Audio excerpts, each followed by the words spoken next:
2004, the fall of 2004 to be exact, I took a journey that I've been waiting a lifetime to take, to go to India. I'd read about it in the autobiography of a yogi. I've read about it in other books. I've studied it. I had this intellectual desire to see it. I had a spiritual desire to be there. And every effort I had made in the past to get there, something stood in my way. I couldn't go. The war, no money, family obligations, work. So finally, all the pieces kind of fell together.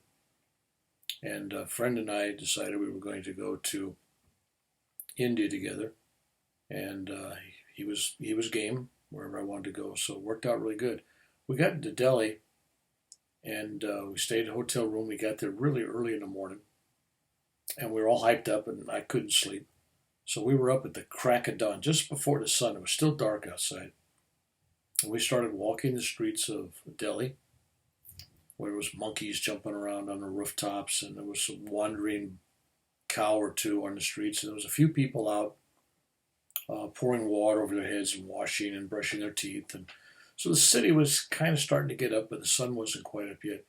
And we walked for a while, and we came to the city park, and the sun was coming up, and we noticed that there was a group of men there, all with turbans, Sikhs.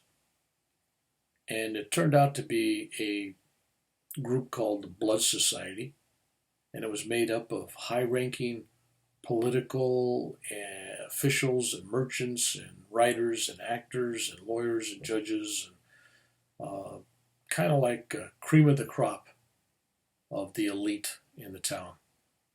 And these guys have been coming out every day faithfully, at least 5 days a week, to do these exercises together at sunrise in this park before they went to work.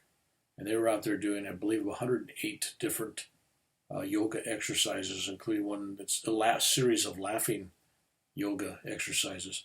And it was really fun to watch them. We were getting a big kick out of it. Then they asked us to join in for the laughing exercises. We all had fun. And they invited us to come stay at their house and have a meal and partake and everything. And then the guy, the leader of the group, gave me a book about the organization and explained to me who they were and what they were.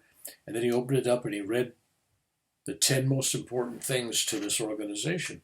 And it started off the list with taking care of your body, the temple, food, exercise, proper diet, everything. And then getting an education and selecting the correct career, and then family, and then, taking care of your finances. It was just a whole series of very good, it was a good selection of 10 things to be concerned with. And he read it to me, and I shook my head, and he goes, now. He goes, now, which one do you think's the number, what should be number one? What wouldn't you put on the top? And I said, none of these. And he looks at me. I said, the most important thing in life is love. Because without love, it doesn't matter if you have great career, good physical health, money in the bank, if you got prestige, if you got all these things going. If you don't have love, you have nothing. And I gave this big, beautiful dissertation about love being the most important thing in life. And he just got angry. And he grabbed the book out of my hands, and he looks at it, and he starts reading the list again, loud, shouting it in my face.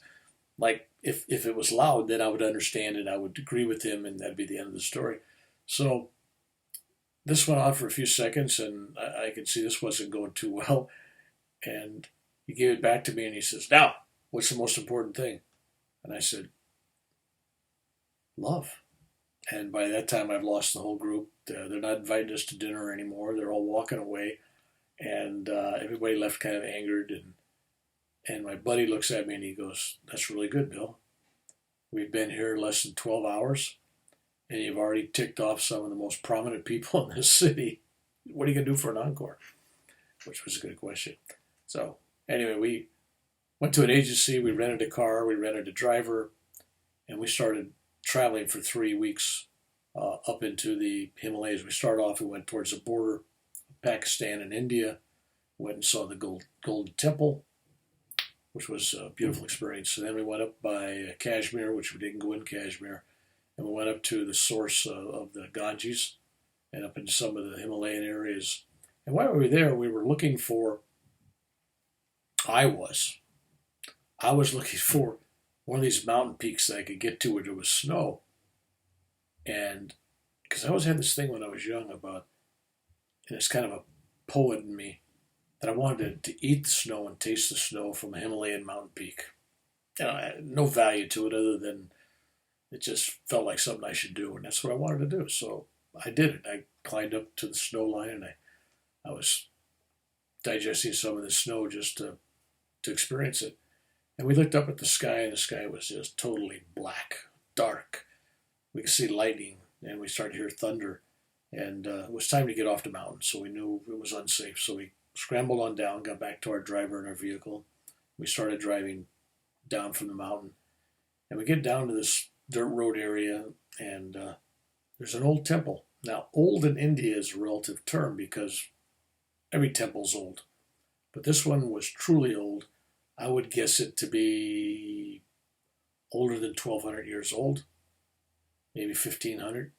And it was a little disarrayed, but it was still functioning. And I told the driver, I said, hey, that's where we want to stop. And my buddy's going, hey, we've already seen 75 temples. And this one isn't listed in any kind of guidebooks. There's nothing special about this one. It's kind of funky looking. I said, no, we got to be at this one. So everybody humored me, and we pulled into there, and the driver slept, and we got out and started walking across this temple grounds. There was this paved area in front of the temple. Off to one side, off to the left, was a shelter, and under that shelter was what appeared to be the most grubby yogis I've ever seen in my life. These sadhus, these holy men, were sitting there, and they had the wild hair, looked like the Jamaican type hair, and they had their bodies all ashed up with ashes and everything, and their eyes were big, and they were apparently been sitting around for 3 days, begging and smoking some kind of medicinal drug of some kind, and they were sitting off to the side there. And the guy that appeared to be the leader, the guru, or the head guy, he starts signaling to me. And I'm walking across this cobblestone patio, and I got sandals on, a pair of Levi's. I got my other hat, my Indiana Jones type hat, a brown hat, and I got a walking stick. And he goes, American Babaji. Well, first off, Babaji is a term of endearment for an old person, spiritual old person. It's not the Babaji, but he's calling me Babaji. There's a lot of times you hear that and you kind of wonder what they're talking about. And I finally found out, because at first I thought, what's he calling me Babaji for? But it's about me being old and spiritual. And anyway, so he goes, hey, American Babaji, come join us. And I didn't want to go. I just said, no, I don't want to go. And he goes, no, come. I go, no, I don't want to go. My buddy goes, hey, man, because I'm looking at him over there, and they got this big, huge, round pipe about this long and about that big around. And they're passing this thing around with something burning in the end of it. And it looked like it was some kind of heavy-duty stuff, and these guys were just out of it.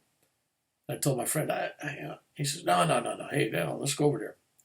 So we go over there, and they pass the pipe around, and my friend looks at it, and he says, hey, when you're in Rome, do as the Romans do, right? So, hey, what the heck?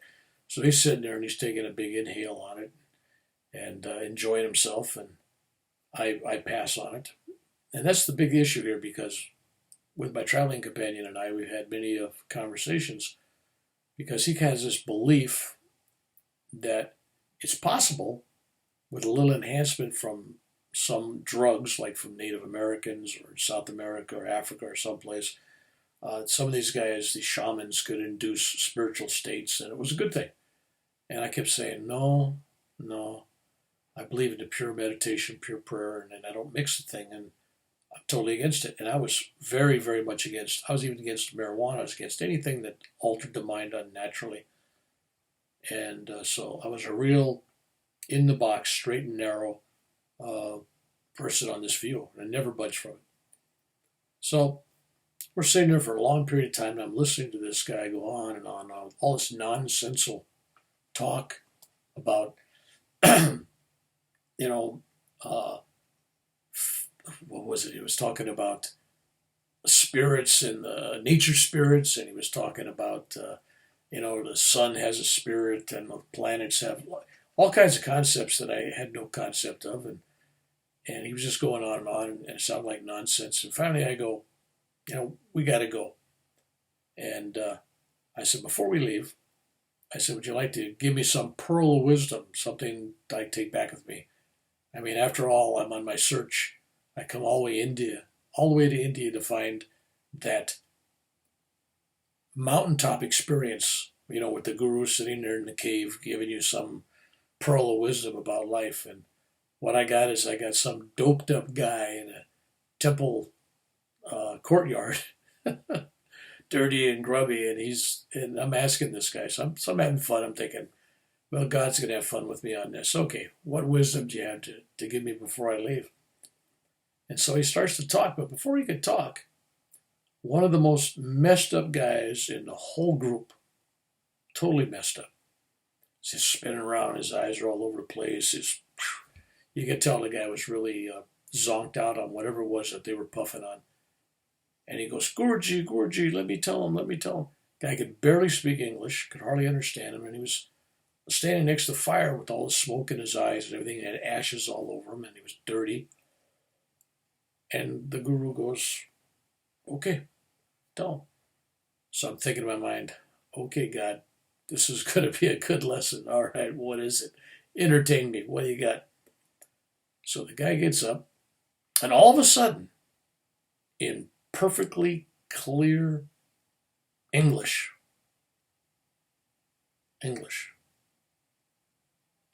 he gives me the same exact talk that I gave the Sikhs when I first got there my first day. 3 weeks before, he started off saying the most important thing in life is love. And without love, it doesn't matter if you have health, wealth, all this other stuff. And I'm going, whoa. This man is giving me my words directly back at me, word for word, verbatim.